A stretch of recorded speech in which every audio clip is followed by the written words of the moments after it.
This week on the No More Late Fees podcast, we are joined again by our pal and fellow movie lover, Megan. Welcome, Hi. Megan. Hello. It's good to be back. I'm so excited. We're so happy to have you. I know. And especially since you were when you guys do this movie, I have to be the person. Tag me 100%. Any excuse to rewatch this movie too. I'm all about it. And the movie that we are speaking about is Detroit Rock City. So yeah, super psyched for that. But before we get into the real episode of it all, we wanted to just catch up with you, see how things have been going. Yeah, things are good. So I'm sure last time y'all had me on as 1999 vibes, and this time I'm sure it's Tapegiirl. So that account I actually sold, and really my whole reasoning for that was because I was pregnant and about to have a baby, and I also have a 4-year-old son, so my life was getting pretty chaotic. But also my other account started to pick up more, and I was getting more involved locally with the movie community here in Austin, and started doing movie nights with my friend Marcus and helping him promote those. And so that's been really fun. And also I tapes at markets and stuff. So basically that 1999 count became just too much, to manage. And I ended up selling it to a really nice Australian boy who wanted to keep the vibes pretty 90s, which I appreciated. And he wanted to promote his band and stuff like that. So I'm glad it went to him, and I miss it, but at least I still have a lot of my friends from that, followed me over to Tapegiirl. So that's really cool. And I mean, you did grow it to a pretty, it was pretty substantial. So, and I've seen his clips and stuff like that, because when he pops up, I'm like, who is this again? Oh, right. Yeah, it's kind of confusing, but he had been hitting me up for a while asking to buy my account, and I had never really thought about selling it before, and I was just like, that's weird. I thought maybe it was somebody trying to scam me or something. Yeah, but he was really adamant about it, and kind of for months just kept hitting me up, and finally I was like, you know what, sure, let's do it. So yeah, it just kind of worked out. that is really cool. But also, I'm really sad that when I was in Austin, I never got a chance to go to one of the movie nights. I definitely want to go the next time that I'm in town, because it seems really cool about what you're doing, and it just seems like a lot of fun. It's fun. It really is. And we showed Detroit Rock City one night, and it was just so awesome. It was so fun to, watch it with the crowd and just meet new people. It's been a really fun experience. And yeah, we're still doing them, monthly. And I haven't been going to as much as I'd like to, just because I got my hands full. But yeah, we're still doing them, once or twice every month. So yeah, that's so cool. I can't wait to go to one. Well, we do have a fun game, Rank 'em, for you. Yes.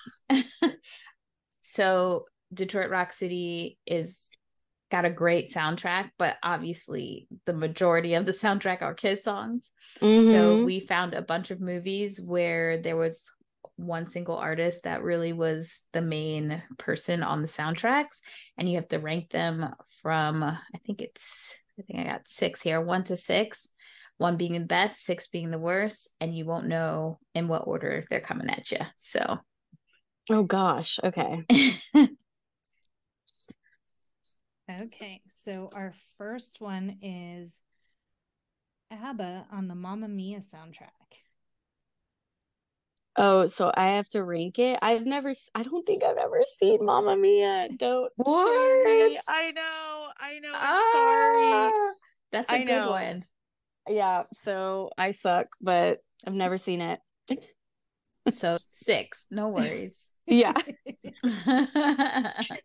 Phil Collins on the Tarzan soundtrack. Oh, okay. Let's go with 5. Kiss on the Detroit Rock City soundtrack. I'm gonna go with 1. Selena on the Selena soundtrack. 2. It is a really good soundtrack. Yeah. Jay-Z on the American Gangster soundtrack. Let's go 4. And then our last one is going to be number 3, but it is Whitney Houston on the Bodyguard soundtrack. Oh, that's such a good one. Yeah, I guess that would be my order then. Yeah, for sure. So 3. Awesome. Yeah. So we have Kiss, Detroit Rock City, number 1, Selena, number 2, Whitney Houston on the Bodyguard, number 3, Jay-Z, American Gangster, number 4, Phil Collins and Tarzan on number 5, and then ABBA on Mamma Mia, number 6, only because you have not seen it. I know. Oh my gosh. I love that movie. I highly recommend you. Okay. I was gonna get worried for a second because it's a musical and Jackie's not always a fan of musicals. I do. Like same. I do like, it just depends. Yeah. I think the difference is because the musical is built around existing music. Right. Rather than like the music progresses the story in traditional musicals. Yeah.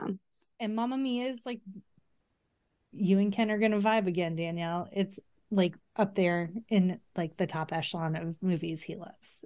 I really love the movie because it was a movie that my mom and I watched after we had like a falling out, and it was like a movie that I knew that she would really like, so we got to see it together. And she came to New York, and my brother and sister, my younger sister watched my other brother and sister, and my mom and I went to the movies to see it. And like we just boohoo cried watching it, especially the scene when Sophie is getting married and Meryl Streep sings to her, and my mom was just like bawling. So now it's not just like because the movie is good, but everything associated with ABBA is my relationship with my mom. Like, so I love that movie. I love that. Pierce Brosnan singing didn't make you cry a little bit? Because it was bad. It was real bad. I do absolutely, I love me some Mark Darcy. I mean, Colin Firth, and he was amazing in that movie. So highly recommend, Megan. Okay, I'm gonna get on that for sure. I do have a question for all of us. Which band would you go through hell and high water to see? Because obviously in the movie, the guys go do so much just to see Kiss. And this could be in the past. This could be now. Right. Like any living person or like dead person that has made music. Ooh, that's a good one. I'm gonna I don't know. I think like probably like Pink Floyd or Sublime, maybe. That's a good one. Yeah, like I don't know. Kiss would be really awesome. And my mom was like a hardcore like rock and roll chick in like the 70s and 80s, and saw like Kiss, AC/DC, like all the like badass rock and roll bands like several times. And I'm just like always jealous because like any of those bands would have been awesome, like Kiss or AC/DC. But yeah, I'm gonna have to go with Pink Floyd for sure. It's a good one. Yeah. I already know Jackie's. I don't think you do. Okay.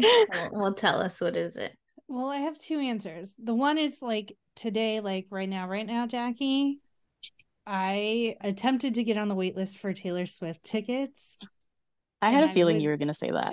I was waitlisted for the wait list. I had deals with people like, if you get on the wait list and buy me a ticket, like either whoever gets on the wait list will buy each other tickets. I had like 3 people doing that with me. The other band that jumped into my mind that was more appropriate for our podcast is Spice Girls. Oh yeah, I'm real mad I missed that one. Oh, Yes. Oh, yeah. And I saw Britney Spears like in her prime, like red jumpsuit and all, like oops, I did again. Like I was like 10 years old, like best day of my life type shit. And yeah, like that's like, I don't know if it gets any better than that, like honestly, in my opinion. But Spice Girls would be so close, so close. Yes. If they go on tour, because there's rumors, so I'm like, I know, got to do whatever we can to get those tickets, man. Right. It's hard. What about you, Danielle? It's hard for me because like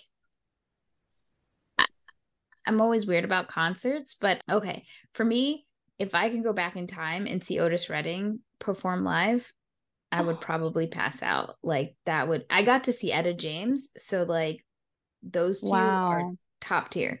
Yeah. But also the Michael Jackson, just to experience one of his live concerts, like I want to pass out. You know what I mean? Like, oh yeah, those were the vibes that he was giving.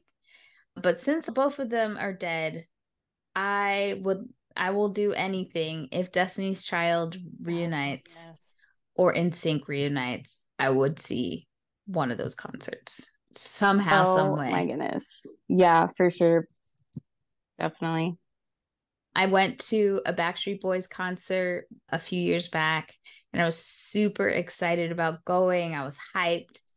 And then when I got to the concert, I was just like, why am I not more excited? What's happening? Right? You know, like this, you know, I'm bopping, it's fun, but like I don't know what I was expecting. Like, what's going on? And then I remembered, oh, I'm an NSYNC fan.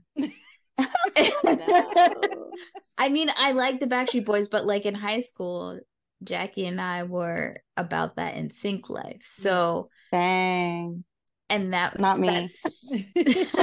Jackie's sister loved Backstreet Boys more too. And I appreciate both of them. But like, yes, I was about that NSYNC life. And so when I got to the Backstreet Boys concert, I was just like, wait a minute. Yeah. All right. So last time you were here, your employee picks were Detroit Rock City, Idle Hands, and Romy and Michelle. Now we challenge you to come up with 3 more from 1995 to 2005. Okay. Okay. I'm gonna go SLC Punk. And let's see. I'm gonna have to think about this for a sec. 10 Things I Hate About You. For sure. Classic. And Scream. Because it's just like the most iconic like horror movie from the 90s, you know? Well, no one has ever picked out SLC Punk, so that's awesome. We like to see new ones on the wall. Oh my God, such a good one. We showed that one at, you know, for one of our movie nights, and it was such a great turnout. Everyone loves that fucking movie. Like, it's so good. It was so good watching it with a bunch of people. Like, it's the best. Don't be mad at me, but I've never seen it. Oh my gosh, you have to see it. It's so good. And Matthew Lillard just so great in it.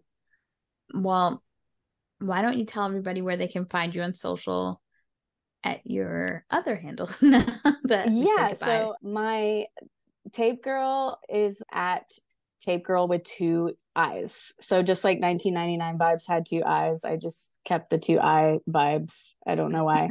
But yeah, that's where you can find my Instagram, and it's basically just a collection page of physical media. My VHS, I collect VHS, DVDs, cassette tapes, CDs, Blu-rays, everything, you name it. And I just like to share what's going on like in Austin.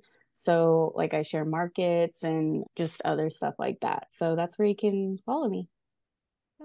And as always, you guys can check out No More Late Fees on TikTok, Instagram, Twitter, YouTube, Facebook, and Threads. And don't forget to stay tuned for our Detroit Rock City episode with Megan later this week. And as always, be kind and rewind.